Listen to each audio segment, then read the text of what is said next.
नमस्कार और स्वागत आपका हमारे चैनल में। तो दोस्तों, भारत पूरे विश्व के अंदर सबसे ज्यादा मसाले बनाता है और उसे एक्सपोर्ट भी करता है और तमाम भारतीय लोग तरह तरह के मसालों को कंज्यूम भी करते हैं। और भारत दाल का सबसे बड़ा प्रोड्यूसर है और भारत चावल के मामले में भी सबसे बड़ा एक्सपोर्टर है पूरे वर्ल्ड के अंदर। यानी कि भारत जो एक एग्रीकल्चरल कंट्री है, वहाँ से कई सारे एग्रीकल्चर प्रोडक्ट्स पूरे वर्ल्ड के अंदर एक्सपोर्ट होते हैं। लेकिन हाल ही में भारत के एग्रीकल्चर प्रोडक्ट्स के ऊपर कई सारे सवाल उठ रहे हैं, खास रूप में भारत के मसालों के ऊपर। और कई सारी कंट्री ने भारत के मसालों के इंपोर्ट के ऊपर बैन लगा दिया है। जी हाँ, क्योंकि इन कंट्रीज का कहना है कि भारत के अंदर जो मसाले बन रहे हैं उनके अंदर पेस्टिसाइड कंटामिनेशन इंटरनेशनल स्टैंडर्ड के हिसाब से ज्यादा पाया जा रहा है। पेस्टिसाइड कंटामिनेशन एक तरह का केमिकल होता है जिसे खेतों में इस्तेमाल करते हैं अनाज या सब्जियों पर स्प्रे की तरह, ताकि उनको कीड़े मकोड़े से बचाया जा सके। और हार्वेस्टिंग के बाद भी ये केमिकल का कुछ हिस्सा रह जाता है। इवन आप वॉश कर लो या फिर कुकिंग कर लो, फिर भी ये फूड आइटम्स पर रह जाता है। और इन्हीं केमिकल से यूरोप के हिसाब से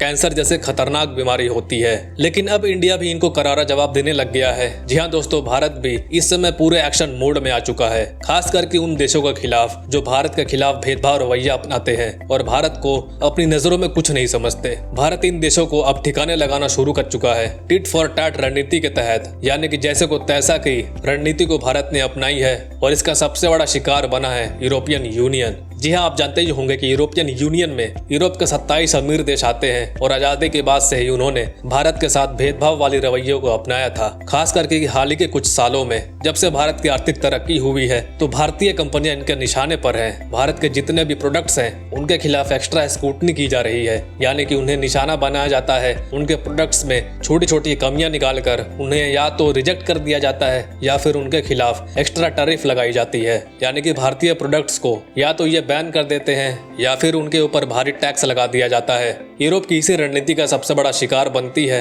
भारत की फूड इंडस्ट्री, जिसे सबसे ज्यादा नुकसान पहुंचाया जा रहा है। लेकिन अब भारत ने यूरोप की रणनीति उन्हीं के खिलाफ चल दी है। मतलब यूरोप ने जो हमारे साथ किया है, हमने भी उनके साथ सेम वैसा ही किया है। कैसे? तो दरअसल जैसा कि आप स्क्रीन पर देख सकते हैं, रिपोर्ट सामने आई है कि भारत ने यूरोपियन यूनियन के करीबन 1500 से ज्यादा आइटम्स जो फूड आइटम्स थे वो भारत में आने पर बैन लगा दिया है, उन्हें रिजेक्ट कर दिया है। मतलब कि अब वो भारत में नहीं बेचे जा सकते हैं। और इससे यूरोपियन कंपनीज को इतना भयंकर नुकसान हुआ है कि आप सोच भी नहीं सकते। इतना ही नहीं, सबसे खास बात यह है कि जो 1500 आइटम्स पर भारत ने बैन लगाया है, इनमें से करीबन 550 आइटम्स पिछले कुछ महीनों में रिजेक्ट करे गए हैं। और यकीन मानिए ये एक बहुत बड़ा आंकड़ा है, क्योंकि यूरोपियन फूड कंपनीज के लिए भारत एक ह्यूज मार्केट है, क्योंकि चीन में इनकी एंट्री नहीं होती है। ऐसे में भारत इनके लिए बहुत ज्यादा महत्वपूर्ण देश है। लेकिन भारतीय सरकार जो है उसने जिस प्रकार से एक्शन लिया है, इनके खिलाफ इनका भारत में रहना दुर्भर हो चुका है। और इसीलिए यूरोपियन यूनियन में ये मांग उठ रही है कि भारत ने हमारे फूड आइटम्स पर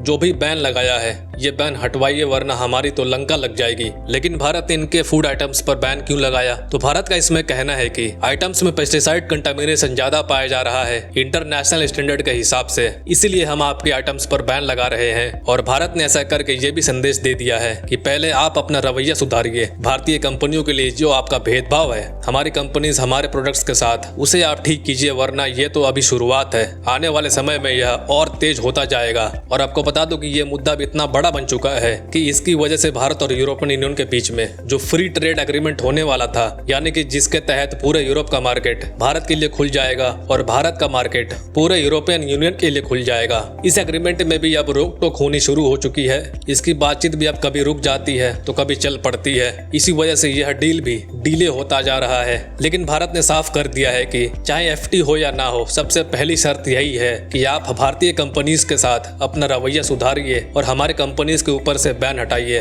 तब जा करके हम आपके प्रोडक्ट्स को अपने देश भारत में एंट्री देंगे। तो दोस्तों, क्या भारत ने टिट फॉर टैट वाली रणनीति अपनाकर सही करा है? क्या इसमें हमारा कोई नुकसान भी होगा? आपको क्या लगता है? कमेंट्स में जरूर बताएं और जाने से पहले वीडियो को लाइक करके हमारे इस चैनल को सब्सक्राइब अवश्य करें।